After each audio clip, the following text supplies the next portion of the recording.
Olá, turma. Espero que esteja todo mundo bem. Vamos dar continuidade à nossa aula de hoje, né? Semana passada a gente iniciou sobre a Revolução Francesa e hoje a gente vai continuar.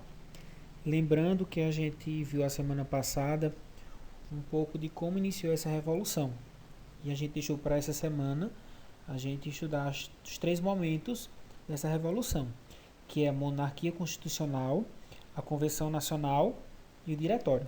Vamos lá? O que foi a monarquia constitucional? Que ela ocorreu de 1789 a 1792. Eu queria que vocês acompanhassem comigo. Infelizmente ficou um pouquinho maior os slides, mas é um assunto bem denso. Vamos lá? No dia 26 de agosto de 1789, foi aprovado pela Assembleia a Declaração dos Direitos do Homem e do Cidadão. Essa declaração assegurava os princípios da liberdade, da igualdade e da fraternidade. A gente começou a aula passada falando sobre esse lema, né? Sobre o lema da Revolução Francesa. Na verdade, ela faz parte da Declaração dos Direitos do Homem e do Cidadão. Lema da Revolução. Além do direito à propriedade privada, nesse caso, que até então o rei era quem detinha todo esse poder. Estão lembrados? A recusa de Luís XVI em aprovar a declaração provocam novas manifestações populares. Os bens do clero foram confiscados e muitos padres e nobres fugiram para outros países. A instabilidade na França era grande. Então o rei Luís XVI, para manter seu poder, vai confiscar esses bens, principalmente aí da igreja, que era bastante rica, não é isso? E vai começar insatisfações. A Constituição ficou pronta em 1791. Dentre os artigos podemos destacar, vamos ver o que era que tinha aí. A Constituição ficou pronta em 1791 e vamos ver alguns artigos. O governo foi transformado em monarquia constitucional. Quer dizer, vai tirar aí o poder central do rei, né?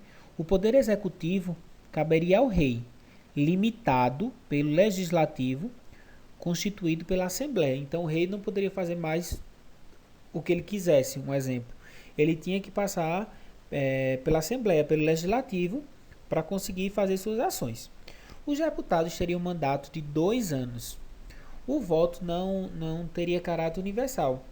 Só seria eleitor quem tivesse uma renda mínima. Então, esse voto aí, ele era um voto que ele, como é que eu posso dizer, ele classificava as pessoas, ele separava as pessoas. Então, quem não tivesse essa renda mínima não participava. Então, quer dizer, o terceiro estado, será que iria participar? Feito a gente viu naquela pirâmide da aula passada. Então, a gente vai ficar aí nessa dúvida se quem não estava fazendo também aí não tinha esse interesse de continuar no poder, né? Suprimisse os privilégios e as antigas ordens sociais. Confirmou-se a abolição da servidão e a nacionalização dos bens eclesiásticos. Eclesiásticos, a gente quer falar aí sobre a igreja. Então aí a igreja ela foi duramente prejudicada, não é isso? Manteve-se a escravidão nas colônias. Então, como era que existia esse tema de liberdade, igualdade e fraternidade, onde a escravidão permaneceu? Vamos lá? O que aconteceu aí na Convenção Nacional? De 1792 a 1795. Vamos lá? Acompanhem comigo. A Assembleia Legislativa foi substituída, através do sufrágio universal masculino, pela Convenção Nacional, que a monarquia implantou a República. Os jacobinos eram a maioria nesse novo parlamento. Então, quando a gente diz assim, através do sufrágio universal masculino, era que só os homens poderiam votar e poderiam ser votados, não é isso? O rei Luís XVI foi julgado e condenado por traição, sendo condenado à morte por guilhotina e executado em janeiro de 1793. Meses depois, a rainha Maria Antonieta teria o mesmo destino. Vocês sabem o que é a guilhotina? Acho que vocês já viram alguns filmes que eu vou ter uma imagem mais à frente, que coloca a cabeça e corta. Internamente, as divergências de como deveriam ser conduzidas a revolução começavam a provocar divisões entre os próprios revolucionários. Os girondinos, é isso, representantes da alta burguesia, defendiam posições moderadas e a monarquia constitucional. Por sua parte, os jacobinos, que conseguiram fazer a revolução, eram aliados, mas quando chegam ao poder, têm pensamentos divergentes, né? Os jacobinos, representantes da média e da pequena burguesia, constituíam o partido mais radical, sob a liderança de Maximilien, né, Robespierre, queriam a instalação de uma república e um governo popular, o que não queria já os girondinos, queriam continuar com a monarquia. Não é isso? O terror. O terror, vamos acompanhar? Dentro do período da Convenção Nacional, existe um ano extremamente violento, onde as pessoas suspeitas de serem contra-revolucionários eram condenados à guilhotina. Esse período ficou conhecido como terror. Então, quem fosse contra a revolução era condenado à guilhotina. Isso foi possível graças à aprovação da Lei dos Suspeitos, que autorizava a prisão e morte dos considerados antirrevolucionários. Nessa mesma altura, as igrejas eram encerradas e os religiosos obrigados a deixar os seus conventos. Aqueles que recusavam a jurar a Constituição Civil do Clero eram executados. Além da guilhotina, os suspeitos eram afogados no rio Loire. Né?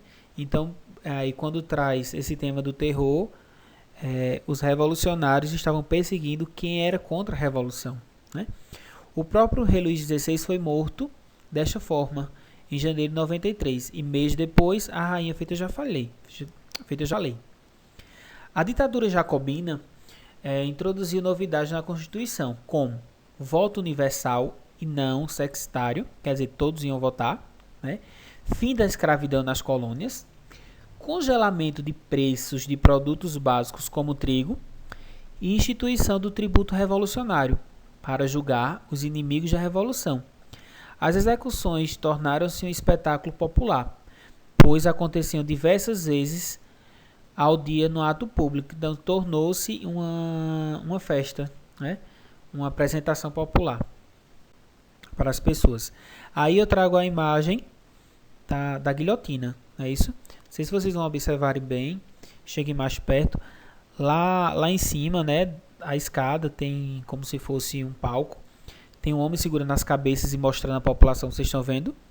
Os condenados embaixo esperando sua vez, ó. E ali onde o homem está segurando com a mão, pode ver que tem uma curva.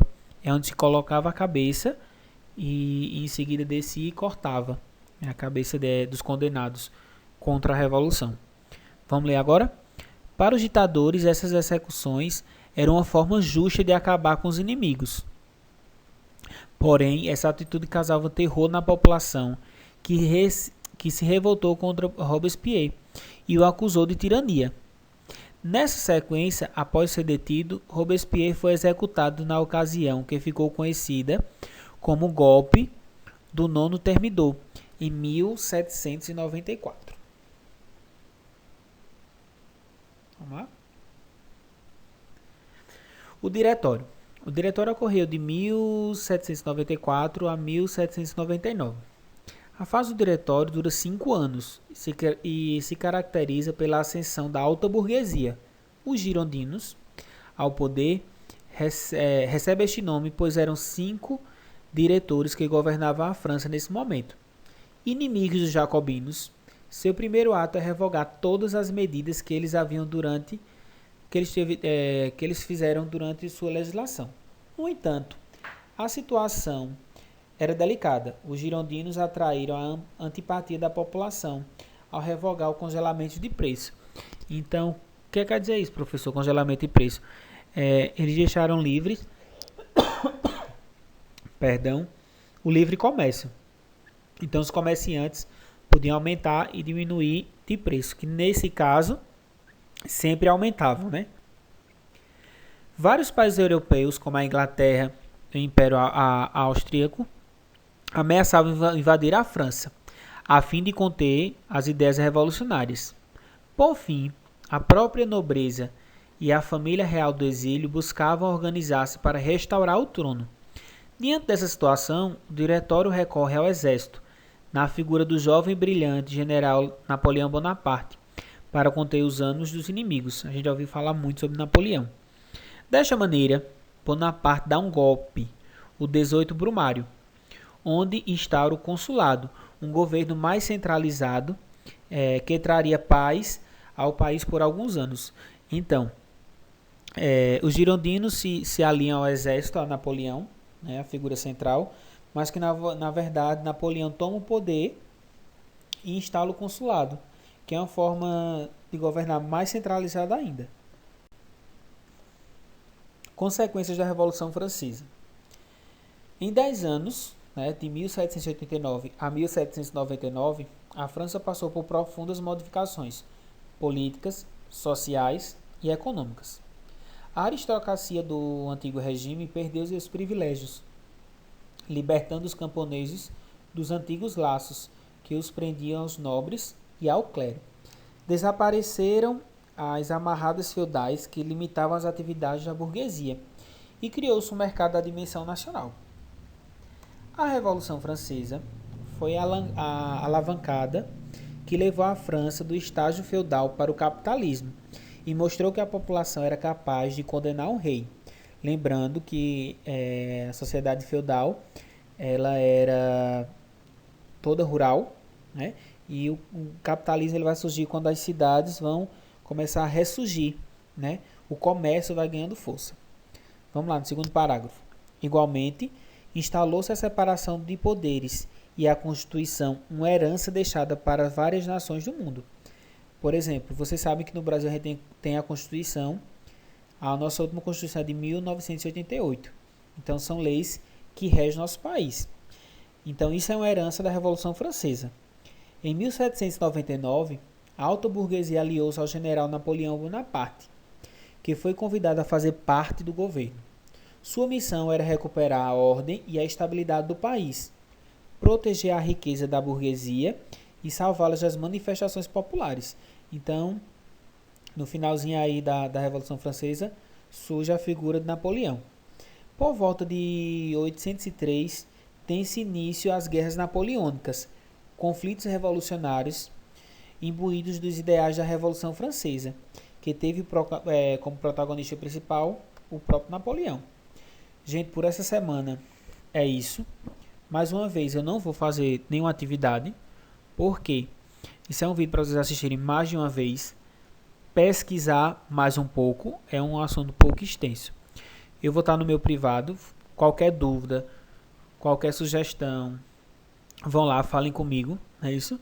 Sempre colocando o nome, né, e o nome da turma, tá bom? Abraço e até mais.